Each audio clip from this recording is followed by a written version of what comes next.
Hey y'all, it's Kim. So guess who came back out of the crypt? Joe Biden is back. He was on The View. Oh my goodness. That's just awful. But let's see what Miss Rita has to say about him. Lefties losing it.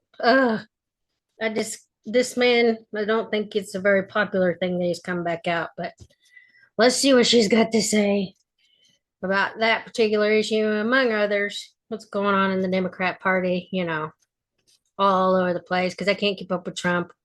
But anyway, let's check it out. Hello, play. And it's time for Lefties Losing It. I'll be bringing you a Biden extravaganza shortly. But let's start with one of our favourites, Dylan Mulvaney, who has made a career out of mocking what he calls girlhood. And despite causing more than $1 billion worth of damage and almost destroying Bud Light with an endorsement, he is now promoting another iconic brand, Versace. Really? Honey, I've never seen you in that dress. Sure you have, honey. This is one that I always pull out when my relationship starts to get a little serious. Some boys taste me, some boys have me. I think they're okay. Yes, I'm sure they'll have the ladies flocking to buy those overpriced Versace garments. Well done, Donatella. Let's check in on a protest that took place in recent days where masked anti-Israeli activists stormed Columbia University, taking over the library. They may have learned something in there.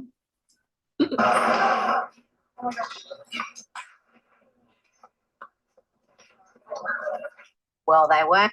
Could you imagine if you were a parent and you were paying the kind of money that would require to go to Columbia or Harvard or Yale or any of these other Ivy League school type places? I don't even know if Columbia is necessarily Ivy League, but the money that you would have to fork over, and then your kids are acting like a fool on campus.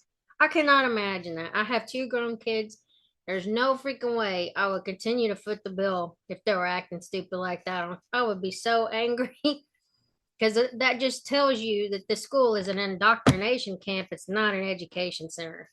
So I just don't get that. So anyway, Interested in sticking around in the library. Too much knowledge there. It wasn't long before they were trying to escape with shouts of "let us out, let them out." But security wanted to see ID before allowing the protesters to leave. this is awesome. Don't want it in there. Now you get stuck. That's awesome. I think it's so freaking awesome. Remember the days when you needed to have an IQ above room temperature to attend university? Now the most dangerously dumb seem to be recent graduates. I mean, where else will you hear something this silly? Let's say you had to pick a country in the Middle East to live in. What country would you choose? I would say Iran, but I know that it's not the best for women. Probably Iran, yeah. Yeah. They want to live in an Islamist hellhole where women are second-class citizens. Let's see what other profound insights these two have to provide. Are you guys also Free Palestine? Yes. Yes. Okay, so what is your favorite Free Palestine chant? From the river to the sea, Palestine will be free. Do you guys know what river and what sea that chant it refers to? Like the Mediterranean. I don't know. I'm gonna guess the Arabian Sea. And what river? I don't know river names, but I know it's the one that's near there. Let's hear from President Trump now, diagnosing another Democrat, Chuck Schumer this time, with TDS, Trump derangement syndrome. Watch here as JD Vance cracks up. He's trying not to crack up, but he's losing that battle. Trump really is the funniest president. If you don't, and the Democrats are fighting it only because they want to fight. They have Trump derangement syndrome. If it was somebody else, they wouldn't fight. If you had a normal person, if you had some stiff sitting behind you, they'd be fine. But they have Trump derangement syndrome. Senator Schumer's become a Palestinian. Welcome. I don't know when they're going to give him the ceremony, whatever the ceremony may be. it's terrible what's happened to the Democrats. Now to the ladies of The View, who are joined by Oh, former boy. President Joe Biden and his wife, Dr. Jill. And good Lord, it was a sickly, sycophantic love fest. Look at him. Look at his face. You can tell. I miss being here. We are beyond happy to have you here for today for a lot of different reasons. But my question is, how are you? Looked like he was falling asleep there. Biden did struggle through the program with help from his handler, his wife, Dr. Jill, and he was not above engaging in more divisive rhetoric, painting America as inherently racist and sexist. Apparently, that's the only reason Kamala lost. Oh, Lord. But I was surprised. I wasn't surprised because they went the route of the sexist route, the whole route. I mean, this is a woman, she's this, she's that. I mean, it really, I've never seen quite a successful and a consistent campaign undercutting the notion that She was a woman crap could lead country candidate. and a woman of mixed race. Yes, he really said that. And he also seems to think that he would have beaten Donald Trump if he hadn't dropped out. I mean, there is delusional and then there's this. Knowing what you know now, do you think you would have beat him? Yeah, he's still got 7 million fewer votes. Yes. Okay. A lot of people didn't show up. From ballot harvesting? Number one. Yeah. Number one. Oh. Number two, they're very close in those toss-up states. It was it wasn't a slam dunk, and look, every time I've been on the show, which I've been fortunate to be on more than once. And thanks for having me. Is that we talk? You guys don't focus on as much, and I think it's good on polling numbers. But let me put it this way: he's had the worst 100 days any president's ever had. Yeah, that's a fact. Yeah. But That's the a fact fact. is, Joy, Oh, the wow. man who managed to solve the ruinous border crisis within weeks of being in office has had the worst 100 days on record. Even old Joe in his feeble mental state doesn't really believe that, though he did try to blame his failings on the border on Donald Trump. Listen to this lunacy. He got on the telephone and he called Republicans, do not support it. It's legal, it'll work, it'll make Biden look good, and don't do it. They backed off. Can't someone be impeached for something like that? Well, Impeached, that's a new and imaginative reason to impeach Trump for things Biden failed to do. As Donald Trump showed, you didn't need the flawed border bill to fix the border. You just needed a president who knew what he was doing. Unlike this dude, listen to this incomprehensible gibberish. all the projects, the benefits. How do you lead the world without having the best infrastructure? How do you lead the world without having the best healthcare in the world? How do you lead the world without having the best education system in the world? How do you lead the world when you don't have that done? What do you say to that? Joining me now is Newsweek's senior editor-at-large and Article 3 Project Senior Counsel Josh Hammer. Josh, if the goal of that exercise was to convince the American people that Joe Biden was and is cognitively sound, well, it was a massive failure. Yeah, Rita, at what point do we just start, charging Dr. Jill Biden, so-called Dr. Jill Biden? I mean, at what point did she just start getting charged with elder abuse? I mean, that is clearly what is going on here. I look at clips like this, and I genuinely ask, and actually my wife and I were talking about this, what are they trying to do? I genuinely do not know what they're trying to do. Now, there are a lot of rumors floating around here. It's not entirely clear which rumors are true, which are not true. Apparently, the Biden family is actually hurting financially, and I have a guess as to why. It's because the big guy is not in power anymore, and Hunter Biden is not able to basically use that influence to bring money into the coffers of the Biden crime family bank accounts, right? So there are all sorts of rumors that Biden is going to try and take a massive book contract. Not that he's going to write a single page of this book. He's looking for ways to make money. So I maybe that's what's going on here. Honestly, I think what's probably going on here, Rita, is actually even sadder than that. I think what you're looking at is a man who has been in the public sphere here in the United States for more than half a century. Joe Biden first became a U.S. senator from Delaware in the early 1970s. He simply does not know anything else other than going out before cameras, other than trying to be a public figure. The problem is that he's literally just not capable of doing it mentally, intellectually, physically at this point there. And it's really, really, really profoundly sad. But I guess if you're Biden and you're trying to get a book contract and you're willing to basically embarrass yourself before a global TV audience to get a few more dollars into the Biden crime family coffers. I guess they're looking at this and thinking, well, we managed to fool the world for 4 years whilst he was the most powerful man in the world. We had the bulk of the media in on this ruse that he was in charge, he was cognitively sound, he was up to the job. And I think with these... let me see if I can get on X real quick. It was giving me trouble earlier. I just wonder what, because I've seen, and who knows if they're real, but there's reports out there where Democrats are not happy that he's reemerged. I don't know. We'll see.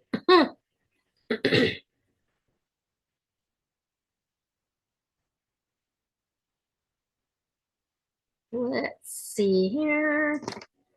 Democrats. Biden. Excuse me. Biden re-emerging from the crypt. I won't put that, but re-emerging. I think I put the wrong thing. Re-emerging.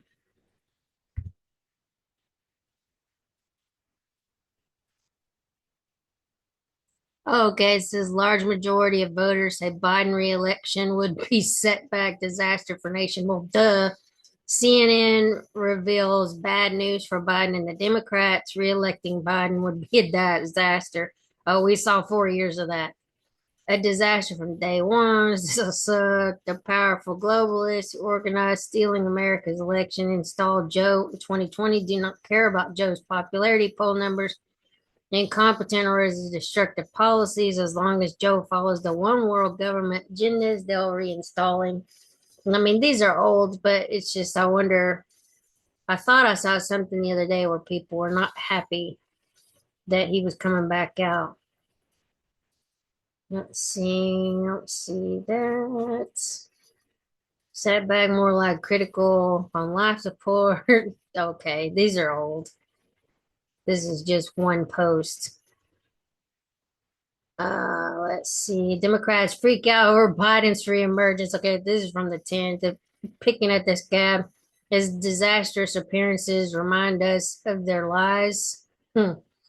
Democrats fume over Biden's return to the spotlight. The Democrats install and manipulate him and now despise the beast they've created.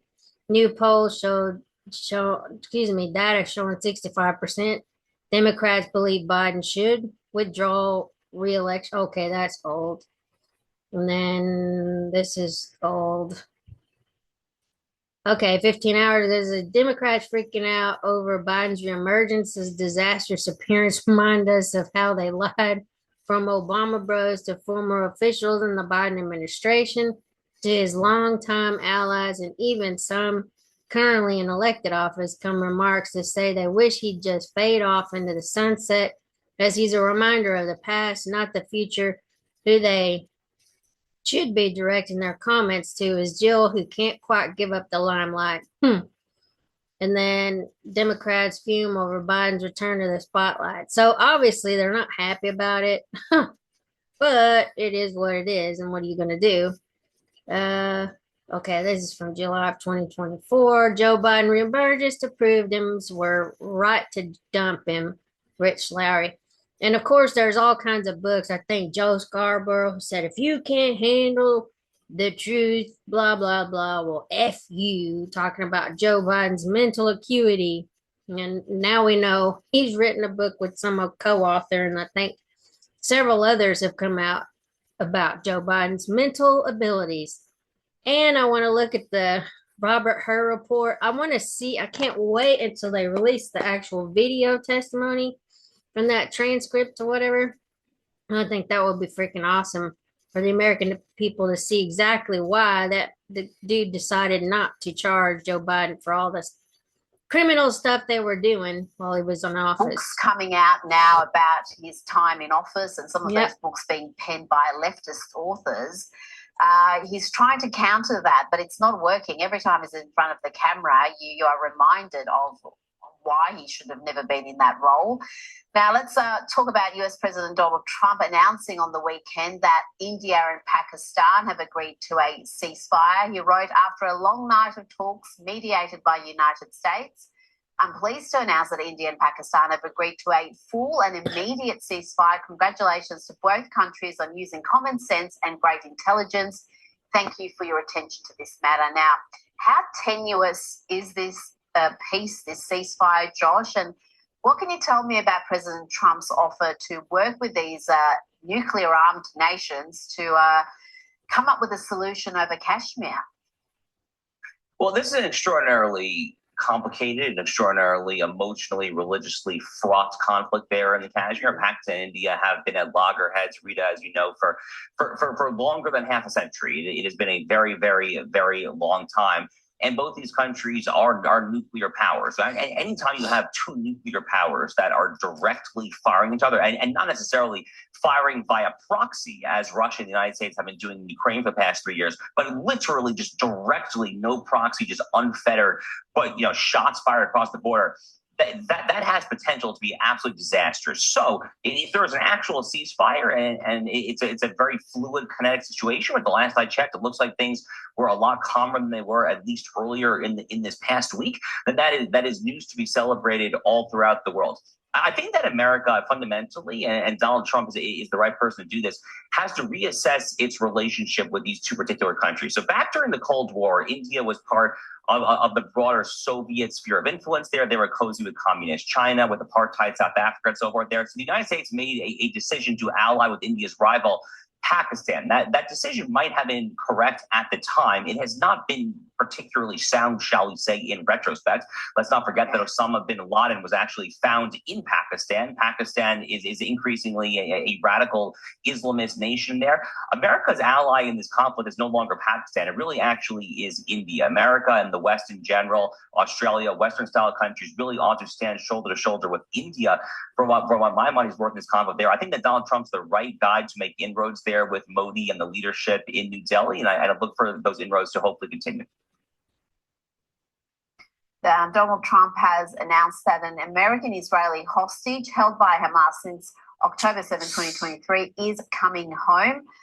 Trump wrote, I'm happy to announce that Eden Alexander, an American citizen who has been held hostage since October 2023, is coming home to his family. I'm grateful to all those involved in making this monumental news happen. This was a step taken in good faith towards the United States and the efforts of the mediators, Qatar and Egypt, to put an end to this very brutal war and return all living hostages and remains to their loved ones. Josh, this development comes as reports of a growing rift between Donald Trump and Benjamin Netanyahu emerge. What can you tell me about what this means for the war between Hamas and Israel? Is there a truth that there is a rift between these two leaders? So there's an enormous amount of rumors, and it is very, very difficult to know what exactly is certain and what is not certain. Now, apparently the asking price that Hamas essentially, again, this is just a rumor, it's not verified, but allegedly the asking price that Hamas asked President Trump in order to free the last American hostage there was to put pressure on Netanyahu to establish a definitive time frame to wind down the military operations in Gaza. The obvious problem is that Prime Minister Netanyahu and the Israelis are not ready to put a definitive time frame on the operations in Gaza because Hamas is not close to being eradicated yet. Now they are deeply, deeply hurting compared to where they were on October 6, 2023. That should not be surprised to anyone there. But yes, I think it is fair to say that there likely are increasingly signs of a rift. Maybe there is not a rift at this exact moment, but there are a lot of tense situations. The latest rumors over the past 24, 36 hours are that Qatar, of all countries, might be gifting a Boeing 747 to be an Air Force One backup plane or something along those lines there. Qatar, shall we say, is a problematic country. They are somewhat infamous when it comes to doublespeak. They like to play the nice role of mediator when it comes to these negotiations, but they also are major funders of Hamas and the Muslim Brotherhood there. The Trump organization recently inked a big deal to develop a new golf course there in Doha. So it's a little difficult to know exactly what is going on here. At the end of the day, though, the American people, and especially MAGA voters, Republicans, really do stand overwhelmingly with Prime Minister Netanyahu in Israel. So if for no other reason than that reason, Rita, I expect that U.S.-Israel relations will continue to be quite close. Now, a lot has happened in the recent days, Josh. We've got a lot to cover, including the US striking a trade deal with the UK. This is pretty big news, but wasn't long before the usual suspects in the media were out to downplay the significance of the deal. Let's have a listen to MSNBC. This is relatively low-hanging fruit. If you can't get a trade deal with the longest-standing and loyalist United States ally anywhere in the world over generations, you're going to be in trouble when you're dealing with some of the more obstreperous countries around the world, the ones that are more willing to resist your entreaties. Josh, if it's so easy, then why didn't previous administrations do it? Why didn't Joe Biden do it? Why didn't the Obama administration do it? What can you tell me about this deal? Okay, so this deal, I believe, really should shatter a lot of illusions as to what President Trump and MAGA more generally believe about trade and what they do not believe about trade. I think a lot of people look at President Trump, they look at him as the so-called tariff guy, and they say, this guy doesn't believe in trade. He doesn't want to trade with anyone. He wants every single product, every good, every leg of every supply chain to be made here in the United States. It's not true. What nationalists, realists, what MAGA believes is to oppose these multilateral trade boondoggles, these World Trade Organization style trade deals that loop in 20, 30 countries there, and you essentially at some point lose control over the granular details as to what is being traded there. What MAGA supports are prudential, specific, granular, bilateral trade deals. Country A and country B agree to lower trade barriers in exchange for blah, blah, blah, blah, blah. That's the sort of thing that the U.S. and the U.K. worked out. So the fact that this happened, and it happened fairly quickly, actually, barely over a month after so-called Liberation Day at the Rose Garden, the White House there, that actually ought to be an incredibly auspicious and positive sign when it comes to other countries that are looking to negotiate, though. By the way, in response to that clip that we just heard from that, rather upset leftist, shall we say there, I'd like to just say one thing. The U.K. and the U.S. do have a special relationship, but the U.S. also got its independence from the UK over 200 years ago. And in fact, if you go back and look at the American founding, Alexander Hamilton published his report on manufacture and he presented it to Congress as the nation's first Treasury Secretary in 1791, specifically making the argument that the United States had to be trade independent of Britain, because otherwise it would not be a successful nation. So it's actually a very long history of America trying to get independent from Britain there. So actually it's probably a bit of a bigger deal from a kind of a longer form historical view than this kind of, hurt left-wing commentator would care to point out, shall we say. And I would say there's plenty of other countries, including my own Australia, that would think we are as bigger allies and to the US as the UK is. So for the UK to get this deal first, I think we'll be wanting to be next in line to strike a deal. Are there other deals that are imminent? Are you hearing other countries are close to an agreement? Well, Scott Bessent, the Treasury Secretary, he was in Switzerland this past weekend. So he was meeting with his Chinese counterparts in Switzerland there. Look, Donald Trump put on social media, on Truth Social, the White House actually put out a formal official statement saying that a trade deal had been reached with China. Now, there's not a whole lot in the way of details there, but presumably there's something because, this came out not necessarily just from social media, but the White House literally put it on whitehouse.gov from their verified social media accounts there. So hopefully we learn more. That's probably going to happen in real time here in the next 24, 48 hours or so, but it looks like U.S.-China could have an off-ramp to this trade war sooner rather than later, which is probably a good thing for consumers. As long as Donald Trump and MAGA and America get concessions out of it, as long as there's something to actually point to and say this is actually a win, then I will be optimistic for it. But again, the devil will be in the details in that one. Now, we're seeing more leftist officials being arrested. Funnily enough, when you break the law, you'll end up in handcuffs.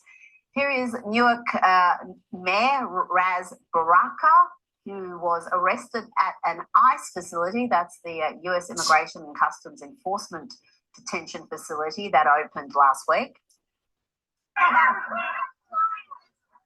And remember, kids, no one's above the law. So I hope this lady in the red jacket right here, and then this guy, And then there was some other one in the crowd. There was a congressperson or congress member, whatever, because whatever. They all need to be, they all need to go to jail and serve some kind of sentence over this nonsense. Josh, the mayor claims he did nothing wrong and he's vowing to shut down the ICE facility there. You know, Rita, if I didn't know any better, if I saw this clip in a vacuum of a government official barnstorming a federal immigration facility there with anarchic intention, with the intention of undermining and subverting, and dare I say, seeking to, on a smaller scale, potentially overthrow one facet of the federal government. Wow. You know, if I were being a little bit more, shall we say, a little more diabolical, I might say that this looks a heck of a lot like an insurrection, because that's basically what it is. I mean, this is essentially a blue state mini insurrection there.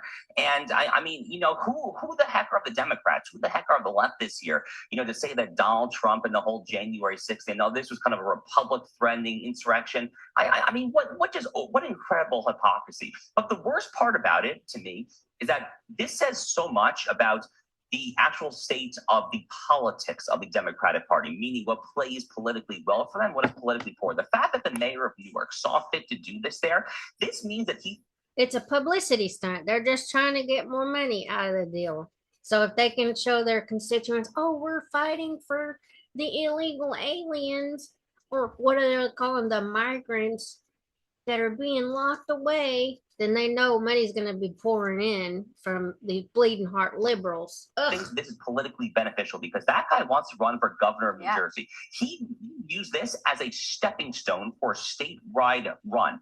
What does it say? That a stunt like this, an insurrectionist stunt, seeking to get arrested, a photo op in handcuffs, that apparently makes you a star in today's Democratic Party. Wow. What does that say about that party? Obviously nothing particularly good, that's for sure.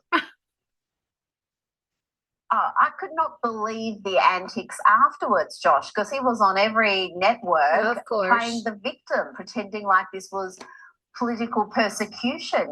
As you said, he invaded that facility, refused to leave. He was given plenty of choices and plenty of chances to actually get out of there without being arrested, and he refused. I mean, what other choice did authorities have in those circumstances? They had none. I mean, this guy wanted to be arrested. He literally had every intention of going there and of being arrested for the cameras because he knew that he would get off there. Two-tier system of justice. Again, it's Newark, New Jersey. It's a very blue jurisdiction there. Democrat governor and on there. But again, he wanted this showdown. Like, he literally wanted this because he thought that it would play well for statewide voters. By the way, New Jersey is actually a politically interesting state. New Jersey is actually not quite as blue as people think it is. In fact, if you look at the 2024 election, Donald Trump versus Kamala Harris wins that state. I forgot the exact margin, but it's roughly 5 points, five and a half points, which actually is really not a particularly wide margin at all. And in fact, Republicans have actually been making inroads in the New Jersey state legislature, as some of these suburbs and exurbs of Philadelphia and New York City trend a little bit redder in a more MAGA direction. There's a lot of people speculating that New Jersey could actually be in play at a presidential level in 2028, or 2032 at the latest. So, the mayor, the mayor might think that he is doing this as a political stunt to benefit his career there in the Garden State, but he might actually be in for a rough surprise, believe it or not. Arrest him. Josh Hammer, thank you so much for your time. Anyway, why does Biden have to keep coming out? But anyway, I mean, if they keep talking like they say, let them speak. Because every time they speak, they say something stupid or do something stupid. It's just the way that it is. Anyway, I'm going to stop it here. I will try to get that Robert Hur transcript put up. I want to see when they're going to have the actual video of Joe Biden's interview with that Robert Hur dude, because that'll really tell us everything we need to know. The words, he could probably just stumble over everything and you wouldn't really know it. But anyway, I'm going to stop it here. I'll go through that transcript, some of it, and maybe I'll have to break it up in a few videos. But anyway, I'll talk to y'all later. Bye.